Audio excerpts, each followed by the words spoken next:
स्वामी जी, जब बात organ transplant की आती है तो हमारे देश में सबसे ज्यादा लोगों को किडनी के डोनर की आवश्यकता होती है, क्योंकि हमारे देश में हर साल 2 लाख किडनी ट्रांसप्लांट की ज़रूरत है और डोनर की कमी की वजह से हर रोज़ केवल 20 किडनी पेशेंट्स तक अगर ये किडनी नहीं पहुंच पा रही है तो वाकई में कितना दुखद है कि उनकी जान चली जाती है।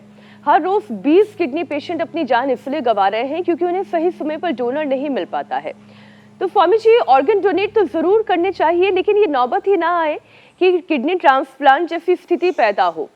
तो किडनी को हेल्दी रखने के लिए कौन कौन से योगाभ्यास, वो 5 योगाभ्यास का पैकेज और वो जो 5 चीजें खान पान में नियमित दिनचर्या में हो। 2 लाख लोगों को जरूरत है किडनी की।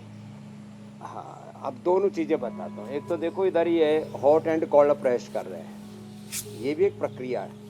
पहले गरम गरम तौलिए से, फिर इसके ऊपर गरम गरम वो भी रखते हैं, बोतल भी रखते हैं पानी की, उसमें भर करके। माताएं बहनें तो अक्सर ये बोतल रखती हैं क्योंकि पीरियड के समय दर्द आदि होता है तो उनके काम आ जाती है, लेकिन ये किडनी के भी पीछे से सिकाई होती है, इन्फ्लेमेशन उसका दूर कर। फिर किडनी की बस्ती भी होती है, किडनी बस्ती, लंग बस्ती, हार्ट बस्ती, ये सब हम करते हैं। फिर जानु बस्ती, कटी बस्ती, पृष्ठ बस्ती, सब तो होता ही होता है।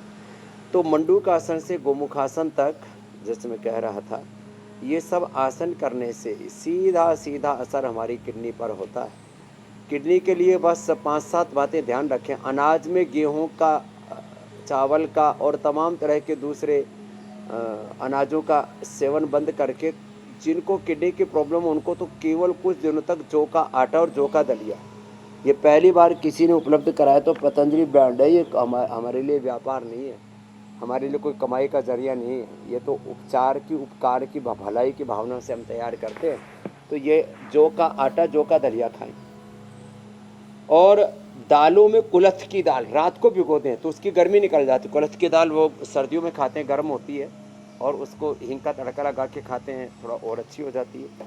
तो कुलथ को भिगो दे, पहले एक दिन भिगोएं, फिर अगले दिन उसको, तो गैस भी कम लगेगी और जल्दी पक जाएगी और स्वादिष्ट भी लगेगी। तो कुलथ की दाल, जौ का आटे का दलिया और जौ की रोटी और लौकी की सब्जी और कुलथ गोखरू जौ, फिर से बता रहा हूँ, कुलथ गोखरू जौ। हमने जो है गोखरू की ट्राइगन और धनिया की कोरीघन, कुलथ गोखरू जौ धनिया, इसका काढ़ा बना करके पिलाया और उससे लाखों लोगों को हमने किडनी के रोग से बचाया। ये बढ़िया काढ़ा है, कुलथ गोखरू जौ और धनिया, इसलिए मैंने यहाँ रखा हुआ अभी है सामने, ये बड़ा अच्छा है। धनिया की चटनी भी बना करके खाएं। तो लौकी की सब्जी, जौ के आटे की रोटी और जौ का दलिया इतना स्वादिष्ट बनता है, पानी भी बना सकते हैं, और दूध में बनाएं तो जौ की तो खीर जैसे बन जाती है। लौकी की खीर, गाजर की खीर, फिर चावल की खीर तो बनाते ही हैं लोग, मखाने की खीर, इसकी खीर जो है बड़ी ज़बरदस्त बनती है। हाँ, जौ की।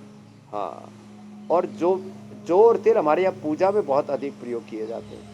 तिल हमारे स्किन को अच्छा रखने के लिए, युवा अवस्था को बरकरार रखने के लिए, कोलेजन के लिए, जो बहुत ही फाइन कोलेजन होता है।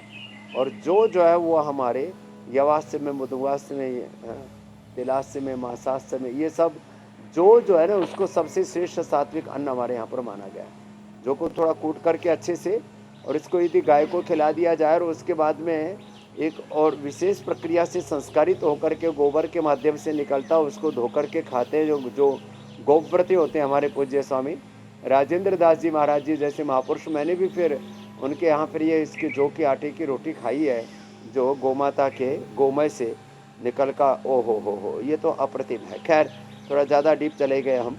फिर जो है, जो इसकी धनिया की चटनी और मंडूक आसन से लेकर के गोमुखासन तक, और देखो ये पवन मुक्त आसन, ये बड़ा जबरदस्त है।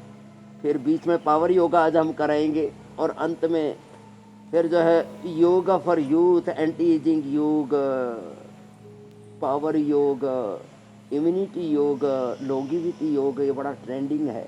तो ये पवन मुक्तासन, स्वामी जी, ये सेतु बंधासन गजब है।